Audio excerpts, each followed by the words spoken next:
الخيل وهيك يا أمتنا شد الحيل ويلا نسرج ظهر الخيل وهيك والعز. السلام علیکم ورحمۃ اللہ وبرکاتہ. سامعین، ناظرین، پوری دنیا کے اندر ایک شور شرابہ ہے ارطغرل غازی کا.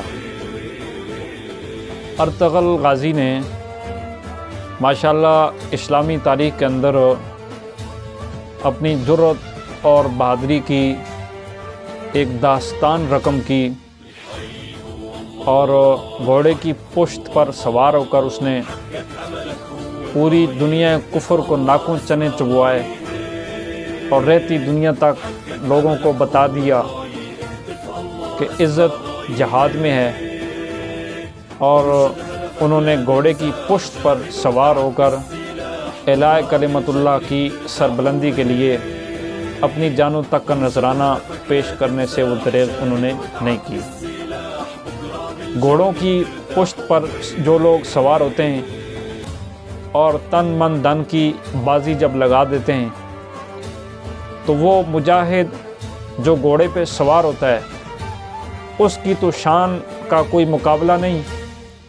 جس گھوڑے کی پشت پر سوار ہو کر وہ مجاہد لڑتا ہے، اللہ پاک اس کے گھوڑوں کی بھی قسمیں اٹھاتے ہیں. قرآن پاک گواہ ہے، والعادیات ضبحا فالموریات قدحا فالمغیرات صبحا فأثرن به نقعا فوسطن به جمعا.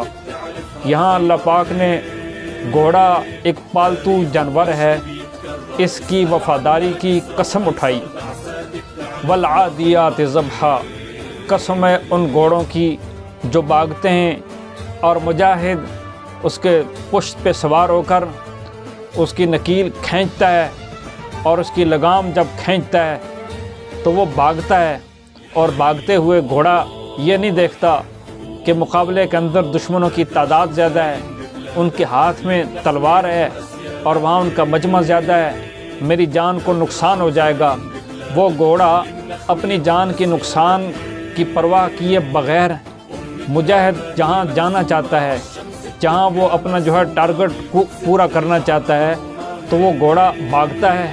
قرآن کہتا ہے بھاگتے بھاگتے اس کے منہ سے ہپ ہپ کی آواز نکلتی ہے، سانس اس کا پھول جاتا ہے. یہ تکلیف تو گھوڑا برداشت کر لیتا ہے، لیکن مالک کی وفاداری پہ آنچ نہیں آنے دیتا. اسی طرح قرآن کہتا ہے یہ گھوڑا اتنا وفادار جانور ہے، اللہ کہتے ہیں مجھے خدا ہونے کی قسم، جب گھوڑا بھاگتا ہے اور بھاگتے ہوئے اس کے پاؤں جب زمین پہ لگتے ہیں، پتھریلی زمین سے آگ کے شعلے نمودار ہوتے ہیں. یہ گھوڑا اتنا وفادار جانور ہے کہ صبح کی رات کی شبنم سے جمع ہوا جو گرد و غبار ہوتا ہے مٹی بیٹھ جاتی ہے، لیکن گھوڑا جب مجاہد سوار ہو کر گھوڑے پہ اس گھوڑے کو بھگاتا ہے تو اس کی ٹاپوں سے وہ گرد و غبار بھی اڑنا شروع ہو جاتی ہے. یہ گھوڑا کسی چیز کی پرواہ نہیں کرتا. اللہ قسم اٹھا کر آخر میں بتانا چاہتے ہیں ان الانسان لربہ لکنود، اے انسان تو بڑا ناشکر ہے. گھوڑا جیسے تو 2 وقت کا چارہ دیتا ہے، وہ اس چارے کی اس کی اتنی لاج رکھتا ہے کہ اپنی جان کو خطرے میں ڈال کر جان کی پرواہ کیے بغیر میدان کارزار کے اندر کود پڑتا ہے اور پھر جان کا نذرانہ تک پیش کر دیتا ہے. دیکھا ہوگا اپنے جہاد میں گھوڑوں کی ٹانگ کاٹ دی جاتی ہیں، گھوڑے زخمی ہو جاتے ہیں اور گھوڑے اپنی جان تک دے دیتے ہیں، لیکن گھوڑا پیچھے ہٹنے کے لیے تیار ہو نہیں ہے. اس لیے یہ گھوڑا بہت ہی وفادار جانور ہے. اس لیے بخاری اور مسلم کی حدیث ہے کہ غزوہ خیبر کے موقع پر نبی پاک صلی اللہ علیہ وسلم نے صحابہ سے فرمایا کہ جو پالتو گدے ہیں ان کے گوشت کو پکانا اور کھانا جائز نہیں ہے، حرام قرار دیا ہے، لیکن گھوڑے کے گوشت کو متفق علیہ حدیث ہے کہ اس کا کھانا جائز ہے. امام ابو حنیفہ رحمۃ اللہ علیہ کے 2 شاگرد امام محمد رحمۃ اللہ علیہ اور امام شافعی رحمۃ اللہ علیہ، یہ حضرات بھی کہتے ہیں کہ گھوڑے کا گوشت کھانا حلال ہے. امام ابو حنیفہ رحمۃ اللہ علیہ فرماتے ہیں کہ گھوڑے کا گوشت حرام تو نہیں ہے، لیکن یہ ہے کہ مکروہ ہے، یعنی قائم مقام حرام کے ہے، مکروہ تحریمی ہے۔ اگر کوئی ماہر طبیب، اگر کوئی ماہر ڈاکٹر یہ کہہ دے کہ فلاں مرض کا علاج گھوڑے کے گوشت کے استعمال کرنے میں ہے تو پھر گھوڑے کا گوشت کھانا جائز ہو جاتا ہے بوقت ضرورت۔ آج بھی ترک لوگ اپنی بہادری کے اندر، شجاعت کے اندر مشہور ہیں، تو ان کی وجہ شہرت یہ ہے، ان کے اندر دلیری ہے، ان کے اندر بہادری ہے، ان کے اندر بزدلی نام کی کوئی چیز نہیں ہے۔ وہ بلا خوف و خطر اپنی قوت فیصلہ کے ساتھ بڑے بڑے فیصلے کرنے میں آزاد ہیں۔ اس کی وجہ کیا ہے؟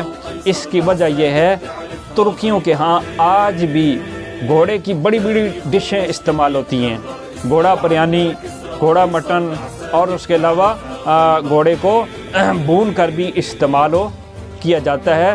تو گھوڑے کے گوشت کے بہت زیادہ فوائد ہیں۔ ان فوائد میں سے ایک فائدہ میں آج آپ کو بتانے لگا ہوں۔ جن لوگوں کو مردانہ طاقت ہو، مردانہ طاقت کی کمزوری ہو، جو لوگ اس کمزوری کا رونا روتے ہیں، تو ان کے لیے میں ایک نایاب قسم کا نسخہ آج پیش کرنے لگا ہوں آپ کے سامنے۔ کھائیں، بنائیں اور استعمال کریں۔ جن لوگوں کو مردانہ کمزوری ہو، گھوڑے کی ران، یہ گھوڑے کی ران کا گوشت آپ نے کیا کرنا ہے؟ گھوڑے کی ران کے گوشت کو لے کر، دمبا ہوتا ہے، دمبی نہیں، دمبا جو 1 سال پورا ہو چکا ہو، 1 سال کا دمبا، اس کی 1 کلو چربی میں آپ نے گھوڑے کی ران کا آدھا کلو گوشت ڈالنا ہے، اور جب تک وہ چربی پگھل نہیں جاتی اس گوشت کو اس میں ڈال کر بھوننا ہے، اور جب چربی پگھل جائے تو یہ گوشت تیار ہو گیا ہے۔ اب اس گوشت میں آپ نے 2 کلو کھجور ڈالنی ہے، گٹھلی نکال کر، اچھی قسم کی، اعلیٰ قسم کی، عمدہ قسم کی کھجور ہو، اور اس کھجور کو کاٹ کر ریزہ ریزہ کر کے اس گوشت میں مکس کر لیا جائے، اور پھر صبح ناشتے میں 10 سے 20 گرام، 30 گرام تک بھی روزانہ آپ ناشتے میں استعمال کریں۔ اسی طرح رات کو سونے سے کم از کم 1.5 گھنٹہ پہلے 20، 30، 50 گرام تک آپ اس کو استعمال کریں۔ انشاءاللہ 40 دن کے استعمال کے اندر آپ کے اندر مردانہ وہ طاقت آئے گی، لیکن شرط یہ ہے کہ ماہر طبیب، ماہر ڈاکٹر کہہ دے کہ آپ کا علاج کسی اور دوائی کے ساتھ ہو، نہیں ہے۔ اگر آپ مایوس ہو جائیں، کوئی علاج آپ پہ اثر نہ کرے، تو انشاءاللہ اگر آپ اس نسخے کو استعمال کریں گے تو آپ کے اندر ایک طاقت کی لہر اٹھے گی اور آپ اس کو برداشت بھی نہیں کر پائیں گے۔ اس کے علاوہ جن لوگوں کو سانس کی تکلیف ہے، بھاگتے ہیں تو سانس کی تکلیف ہے، آپ نے دیکھا ہوگا کہ گھوڑا بھاگتا ہے، کتنا تیز بھاگتا ہے، لیکن بھاگنے میں وہ ہار محسوس نہیں کرتا۔ تو جن لوگوں کو دمے کی تکلیف ہے، سانس کی تکلیف ہے، وہ لوگ بھی اگر گھوڑے کی گوشت کی ہڈیاں جو ہوتی ہیں، ہڈیوں کے جو گودے کو جس طرح پائے یا سری پکاتے ہیں، اس طرح اس کے پائے اور سری اگر مل جائے تو بنا کر آپ اس کی یخنی بیچ میں کالی مرچیں ڈال کر اگر استعمال کریں گے تو آپ کی یہ پھیپھڑے کے زخم اور یہ یہاں کے جو ہے نا سانس کی تنگی اور اس کے علاوہ سانس کا پھولنا، 2 سیڑھیاں چڑھے آپ کو سانس کی تکلیف ہوگی، نیچے اترے سانس کی تکلیف ہوگی، تھوڑے سے پیدل چلے سانس پھولنا شروع ہو گیا۔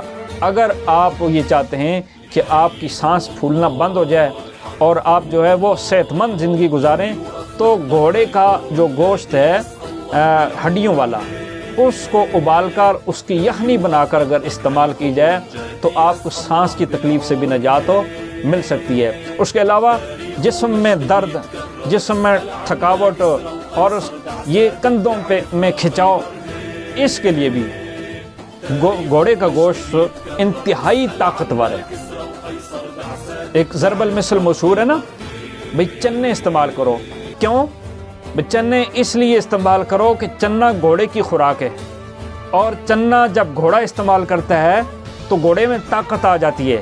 تو آپ خود حساب لگا لیں، جو چنا نہیں گھوڑا خود گھوڑے کو خوراک بنائے گا، اس کی طاقت کا کیا کہنا، اس کی طاقت کا تو کوئی دنیا کی چیز مقابلہ ہی نہیں کر سکتی۔ اس لیے اگر کوئی بندہ لاغر ہے، کمزور ہے، تو وہ گھوڑے کے گوشت کو اگر استعمال کرے گا تو ان جو بیماریوں سے اس کو چھٹکارا مل جائے گا۔ آخر میں جو لوگ فالج زدہ ہیں، فالج کے مریضوں کے لیے بھی اگر گھوڑے کا گوشت مل جائے تو اس کو اگر استعمال کیا جائے تو گھوڑے کے گوشت کے استعمال سے اور گھوڑے کے گوشت کی یخنی پینے سے فالج زدہ لوگوں کے لیے بھی بہت مفید ہے۔ اور جن لوگوں کو ریشہ ہے، جسم میں کپ کپی تاری ہے، آپ نے دیکھا ہوگا نا، قلم ہاتھ میں پکڑے تب بھی وہ کانپ رہے ہیں، پلیٹ ہاتھ میں پکڑی تب بھی وہ کانپ رہے ہیں، اور کپ پیالی چائے کے لیے ہاتھ میں اٹھائی تب بھی وہ یوں کر کے کانپ رہے ہوتے ہیں۔ تو اس کپاہٹ کا علاج بھی گھوڑے کے گوشت میں ہے۔ میری دعا ہے اللہ پاک پوری دنیا کے مسلمانوں کو صحت مند زندگی کی گزارنے کی توفیق نصیب فرمائے، اور صحت کا راز وہ صحت کی حفاظت ہے۔ اور باقی میں نے جو فوائد آپ کو بتائیں اور میری تحقیق کا یہ نچوڑ ہے جو آج آپ کے سامنے پیش کر دیا۔ کھائیں اور گھوڑے کی پشت پہ سوار ہوں اور ارطغرل غازی کی طرح پوری دنیا کے اندر شجاعت اور بہادری میں اپنا ایک نام کمائیں۔ السلام علیکم۔